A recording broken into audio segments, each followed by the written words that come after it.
Welcome along. This is yet another edition of ShrimpNet, the podcast of the Shrimps Trust for Morecambe FC. So this week we are welcomed, myself and Joel, welcomed by the sitting and Morecambe pennanted James Wakefield, who is ensconced in his, what do I call it? Is it your den, James? Yeah, this is my den. It's right. my office, but over there is my den with cool stuff. All right, okay. Oh, maybe one day we'll be lucky enough to see that. And I'll show you after. and also joining us from Shrimps Trust, Rich Allan, who is in front of his lovely curtains and may well freeze, but couldn't. That is the back wall. I'm in the dressing room. Oh, that's quite for a dressing room, darling. Oh, yes. When I've done this previously, James has complained that I've had the washing made up the Good shout. So just for him tonight, I've taken it down. Right, jolly good. Well, that's pretty decent of you. Thank you. I thought so. I was looking forward to seeing your grundies hanging up and drying, but there you go. Well, they're here. They're all dry. The socks are all dry. Oh, good man. That's right. You can fold them while we're talking. Right. As usual, we'll mix it up a bit, and I'll start with you, James, and yourself, Rich, and Joel were involved. Newport County at home. I won't swear, it's very tempting to, but easily the best performance of the season up to that day.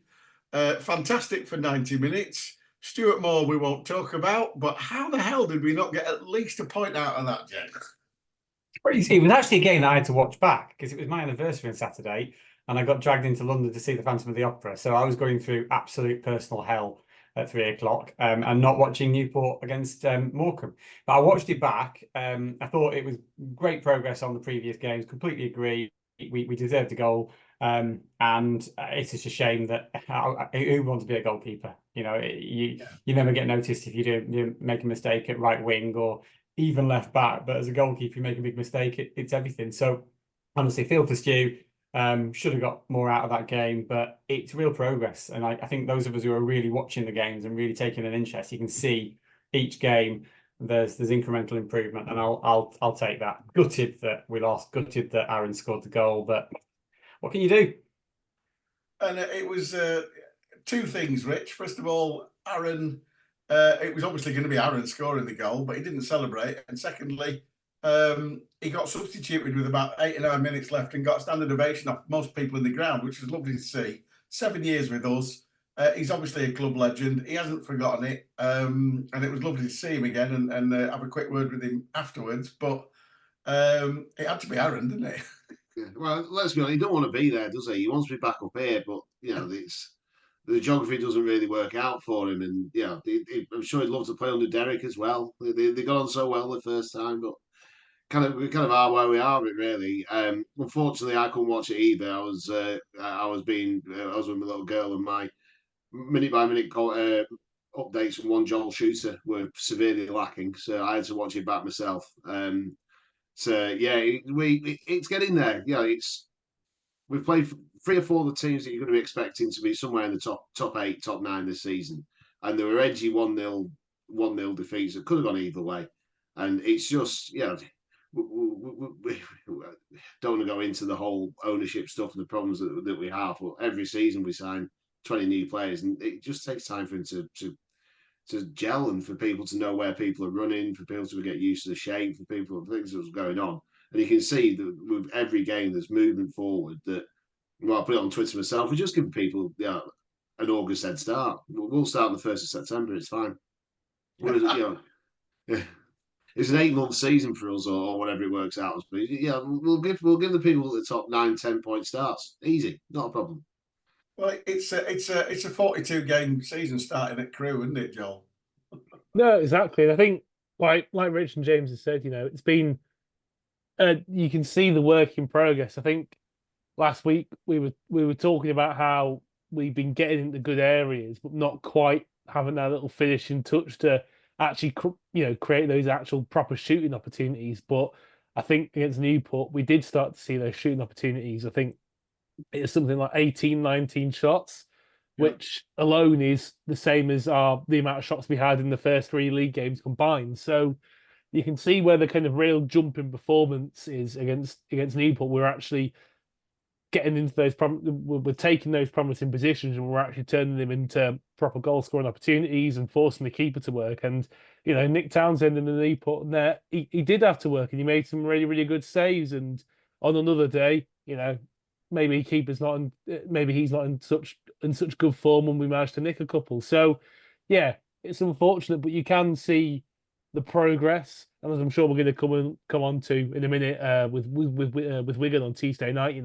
It's getting there, and it's kind of moving along, and it's taken a little bit longer than maybe it did last season, but that's just how it goes sometimes. And it's nice to see now that it looks like we've kind of gone from looking solid to looking solid and progressing up the pitch to looking solid, progressing up the pitch, and actually creating shooting opportunities. And hopefully we can start finding the back of the net a bit more now we've got those shooting opportunities.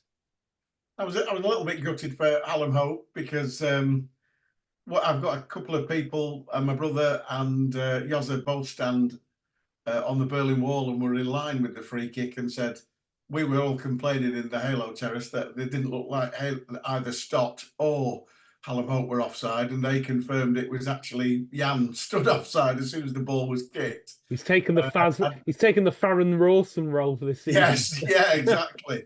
Excuse me. We all know my policies about slagging off Jan Songo. I won't stand for it. No, oh yeah, but the interesting one is, like I say, he did exactly the same at Callum Jones's free kick and was stood miles offside there. So I wonder if that had gone in, he'd have disallowed that. But it was interesting because they both said he put his flag up straight away before he even Stott headed it. The linesman put his flag up, so it wouldn't have mattered what happened. But I did feel sorry for Hope because it was a decent finish.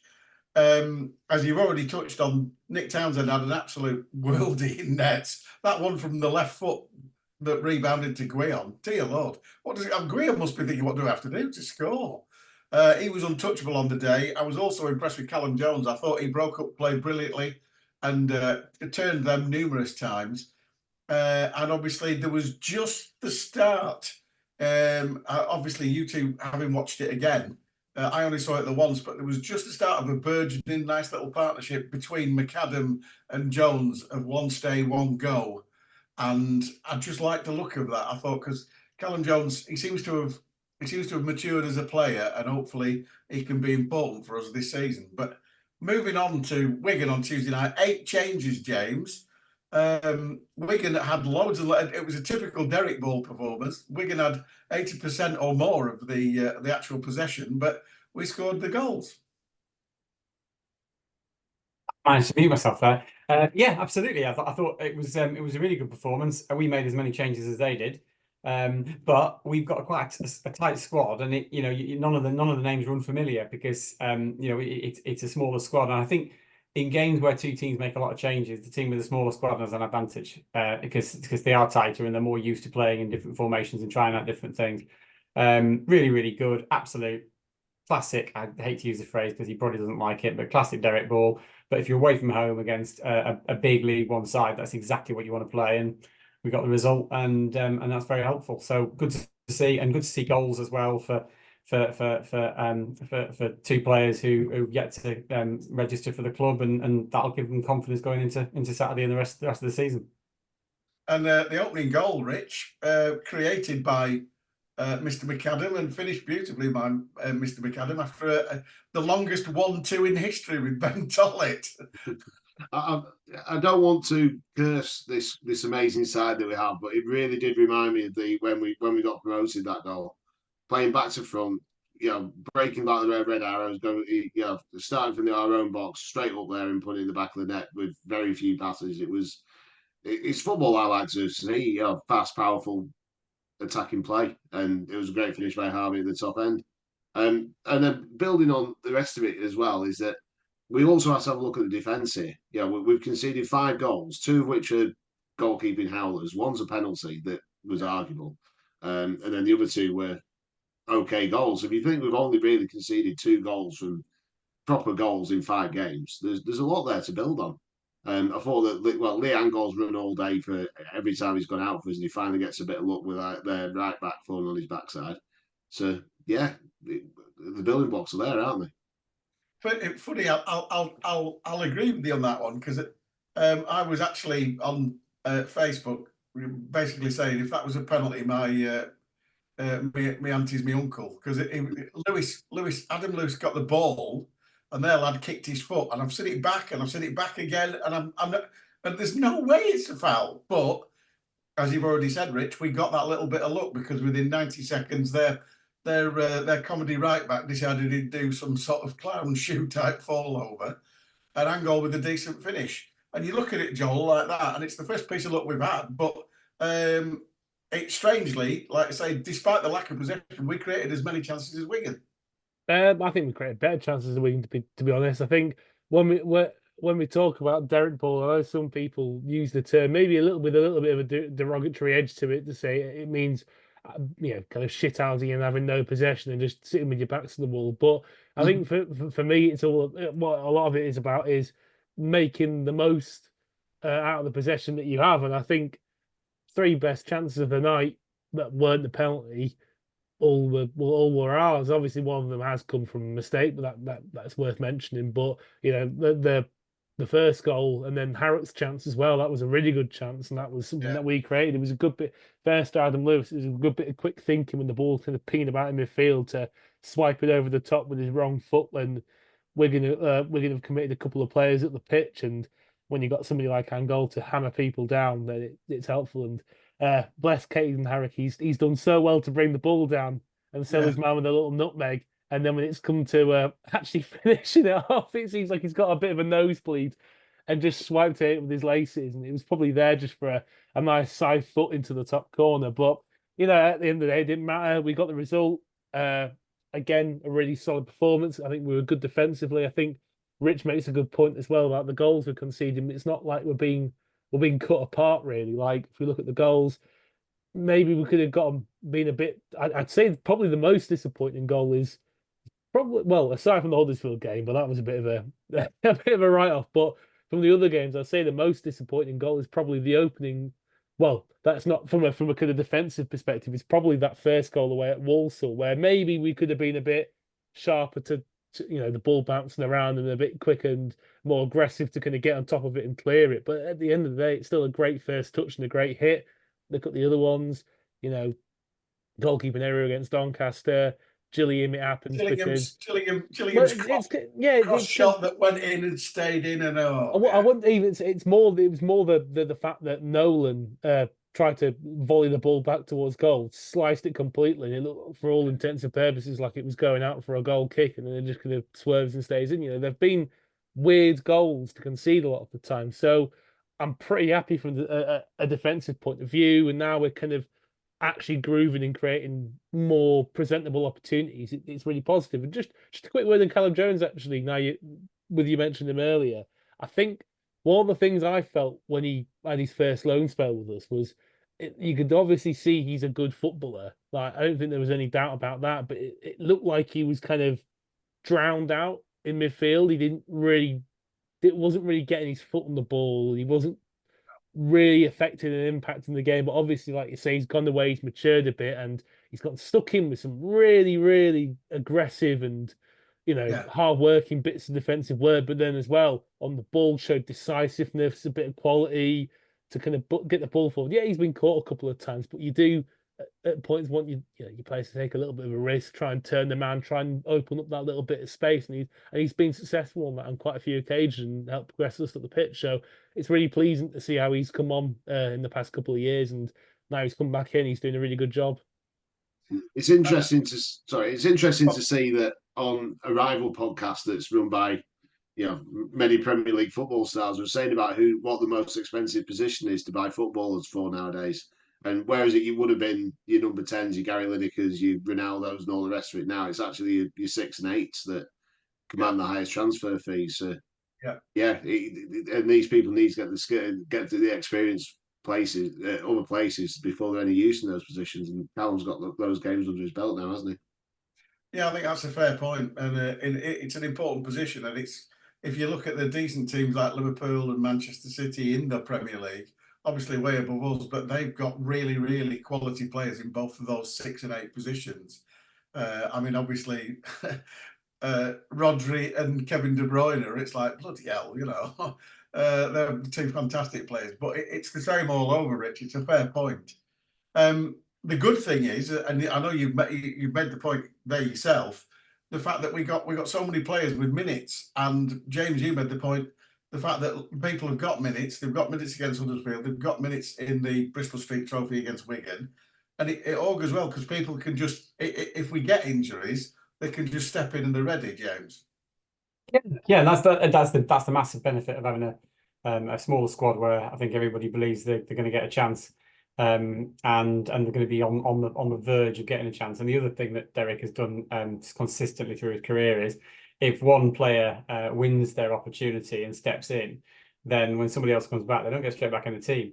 So there's not just that initial readiness to play, but there's competition for places, and then people know that if they play well, they can keep the spot. And it's such simple management and such simple motivation, but it means an awful lot if you believe that not only can you get a spot, but you can keep it.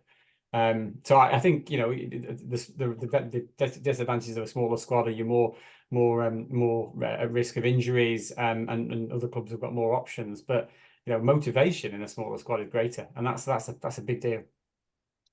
And we actually didn't see anything of Charlie Brown, but he appeared on the bench, Joel.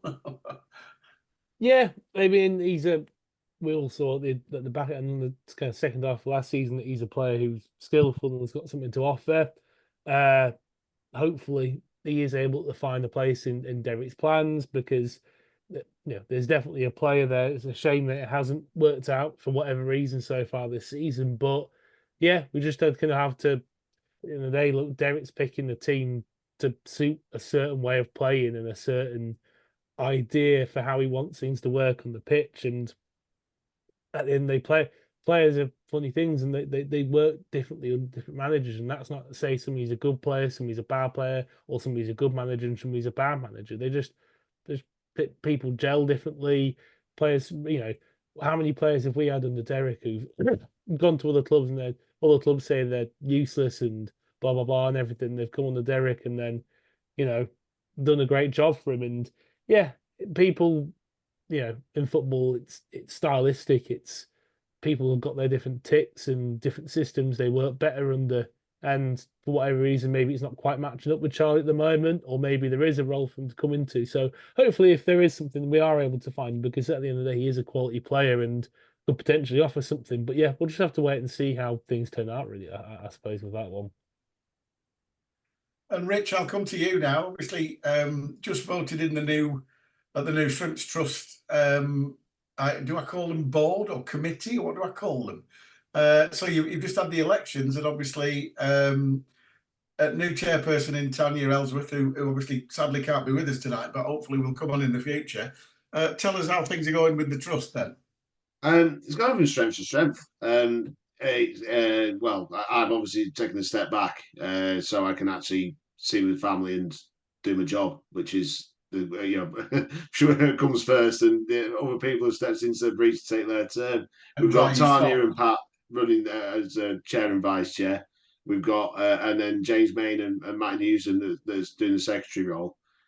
And it's just, every year it grows a little bit more arm and a little bit more leg. Tanya's got us doing a strategy day for a week on Sunday, to just bottom out everything for the year, for what you'll see from the trust. That'll be, hopefully an offering for every single away game on away travel. We've committed all the way till Christmas to running at least one coach to every away game, and then hopefully you should see a lot more stuff from us about things to do, go and see and do when you go to these away games. Hopefully starting with Crew tomorrow.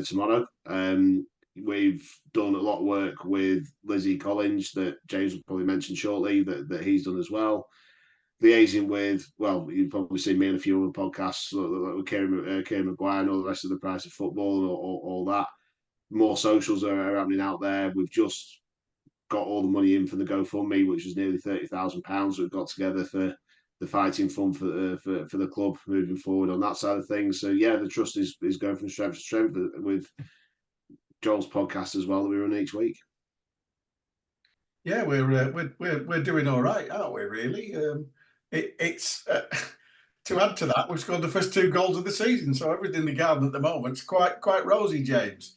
I'll move on to the what Rich touched on there, the Lizzie Collins thing. Obviously, now our sitting Labour MP, and she's been quite forthright in her views on supporting Morecambe Football Club and the governance of football in general. Do you want to update us on what's been going on there? Yeah, well, I mean, thanks in part to Tanya's introduction. I actually met with Lizzie last night at the House of Commons, and there was an event there hosted by Fair Game. It was attended by all manner of football person, from ex-players to the likes of Mark Palios, to me from Little Old Morecambe, and Lizzie herself.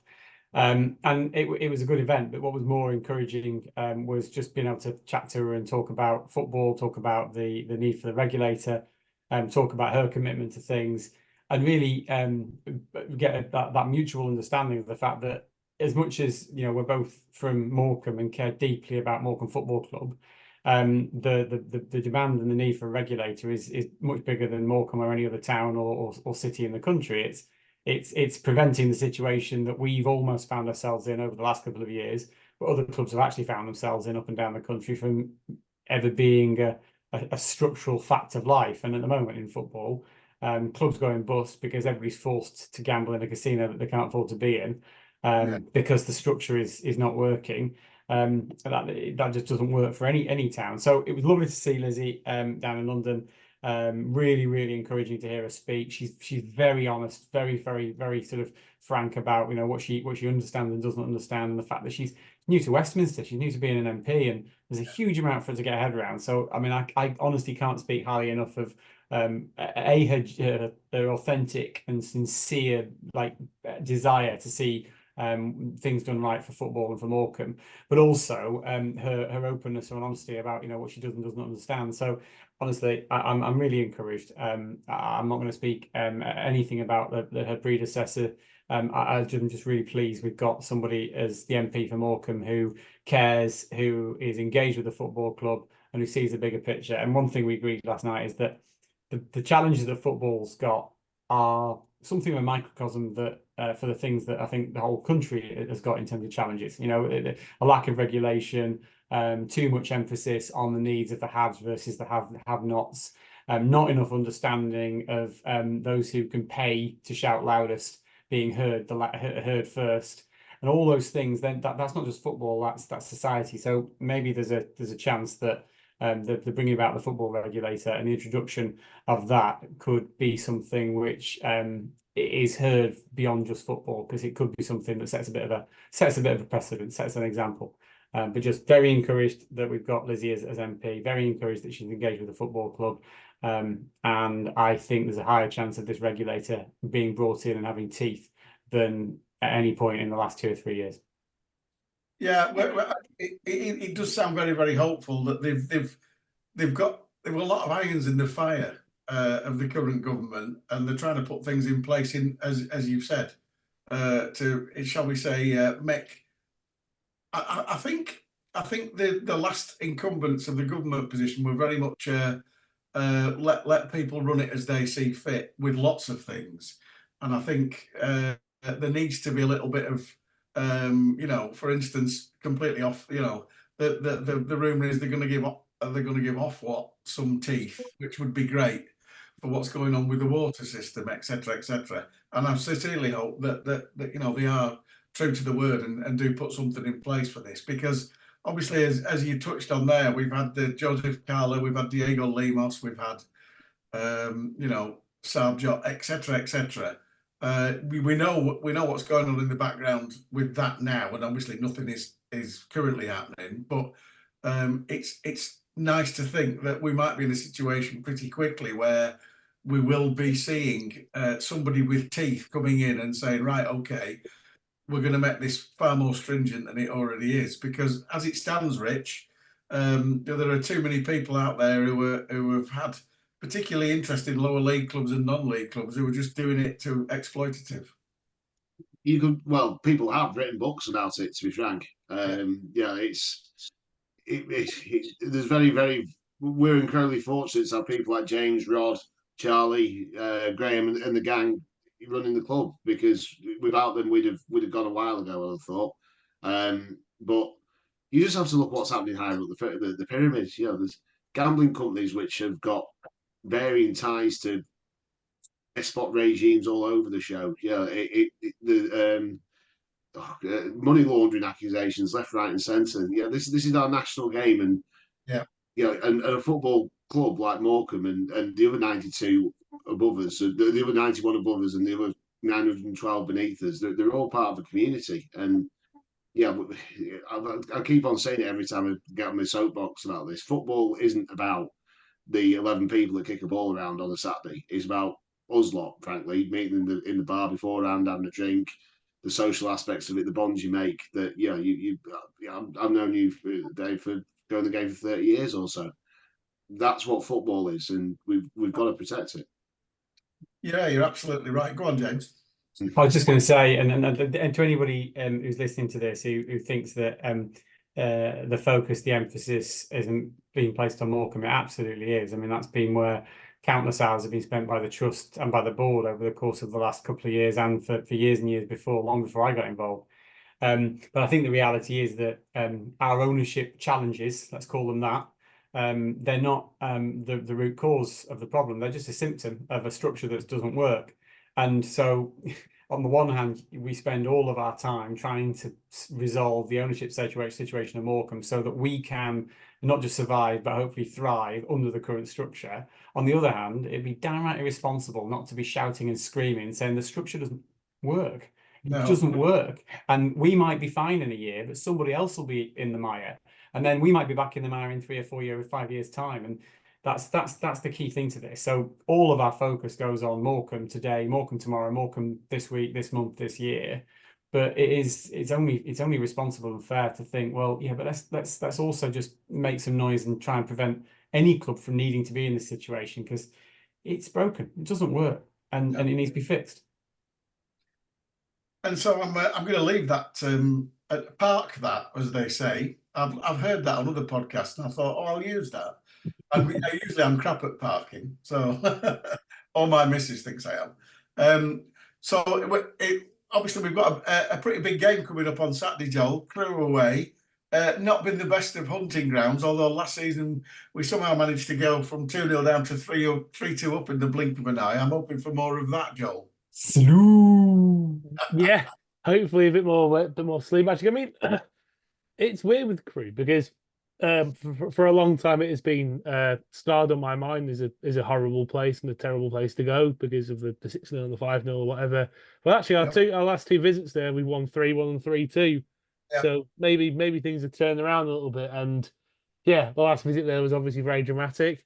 I'd hope for I hope for the result to be a little bit more like our win in League One when we were there, which is ultimately pretty comfortable in the end. But we'll just have to see where we go. I think Crewe struggled at home quite a bit recently. I think they've had maybe a bit of a dip off from last season as well in terms of the start to this season. So a Wembley hangover. Yeah, exactly, a bit of a Wembley hangover, and ultimately they were cliche.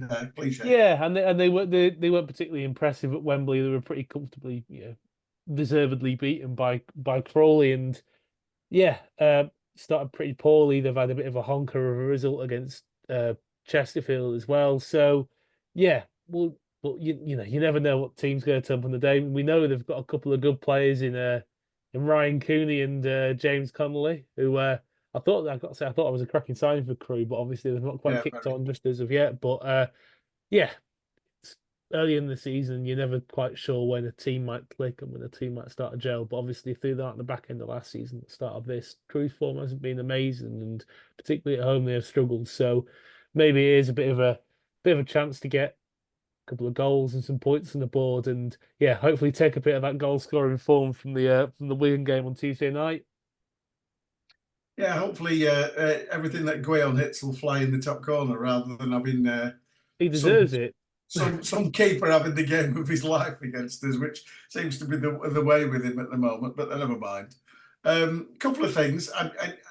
It tickles me. It did tickle me as well. We were talking about Lizzie, the Labour MP, sitting in Westminster, and it's quite amusing to me because obviously there's 4 people on this podcast.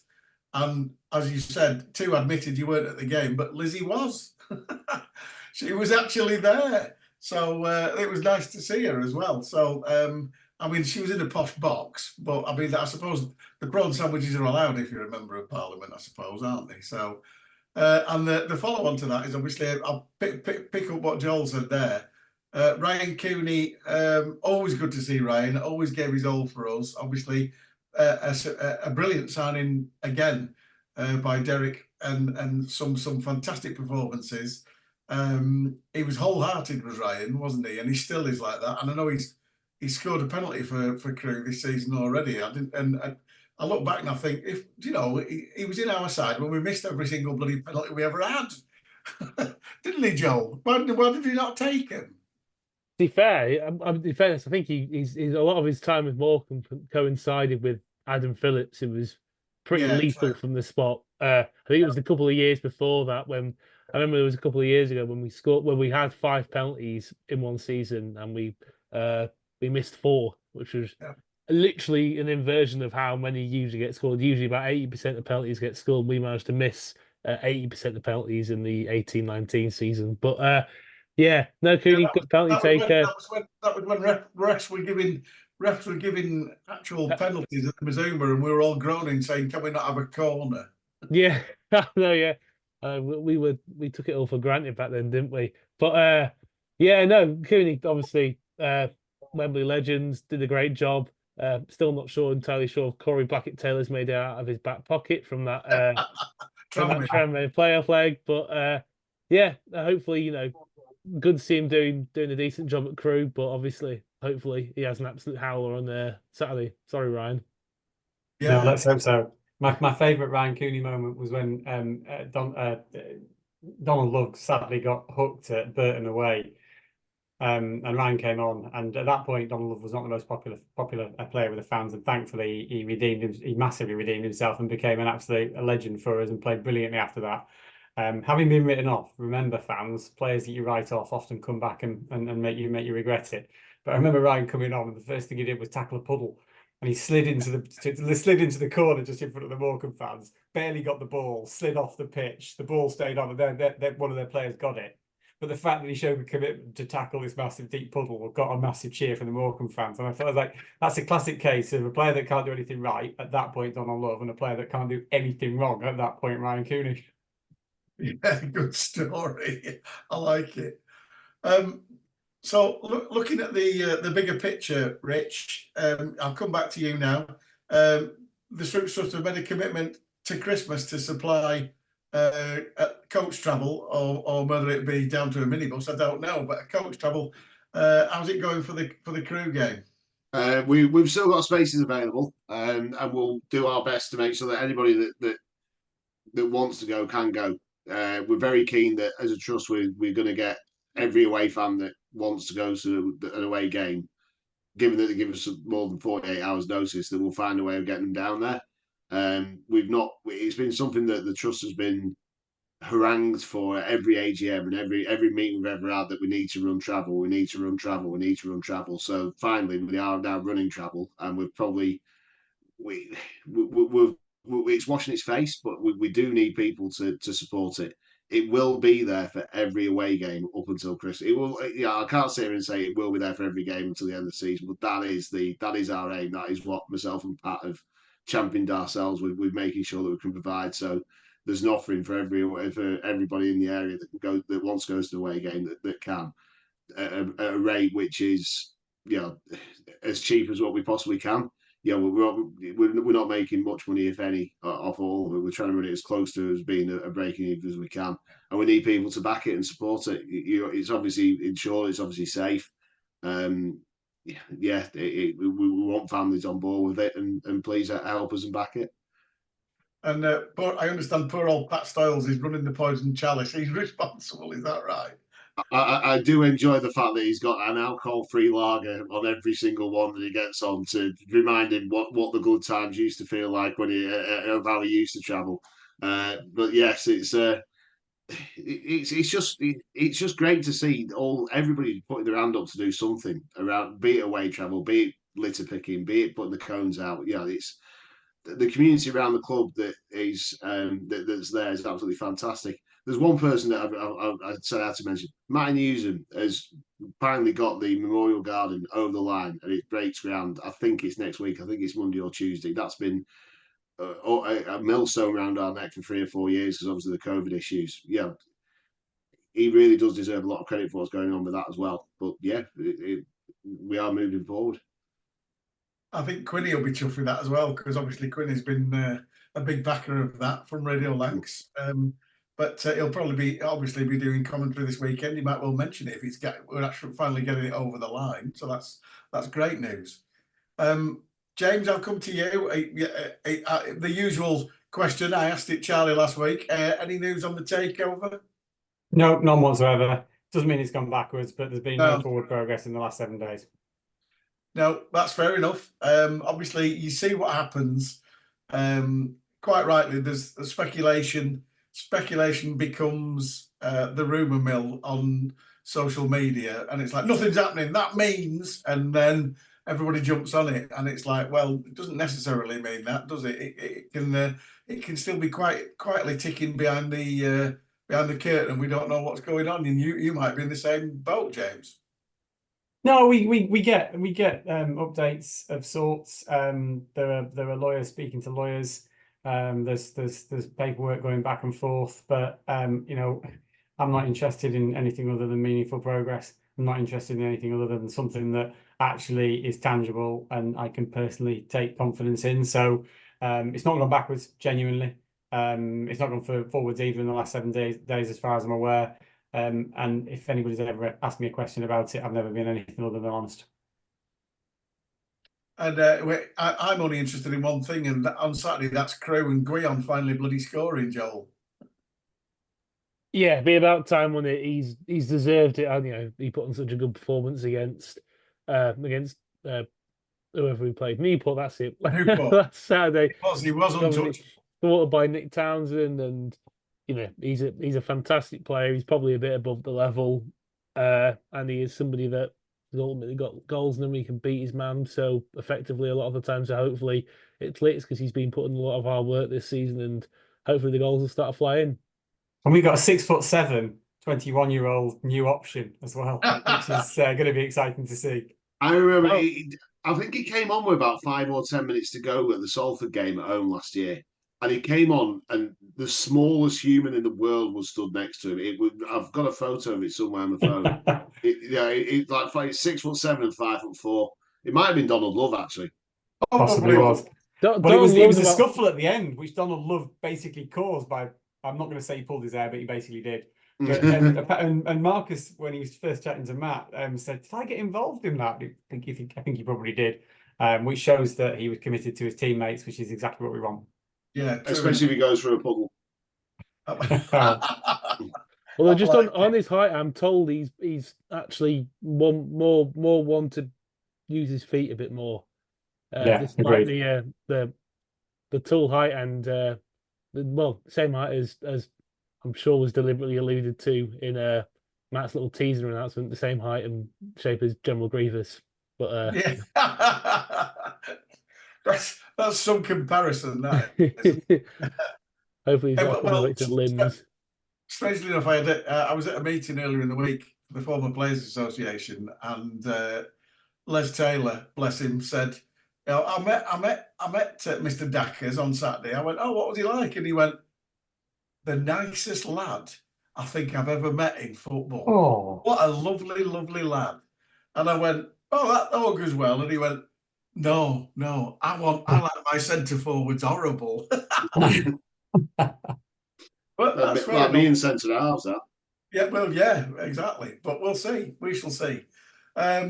So that wraps up this edition of ShrimpNet. Hopefully, we'll get an update when you've had the. I'm interested in your strategy day with Tanya. I want some feedback on that. I want Tanya on here saying she's cracking the whip, Rich, and you all come out with like different tasks and stuff like that. That's exactly what it is. And Tanya has committed to doing this in 2 weeks' time. She would have been in here because what we were trying to get to the thing is, the king is dead, long live the new king. and she'll push it for so much further forward than what we did in the last year. It's going to be very exciting to see what comes of it all.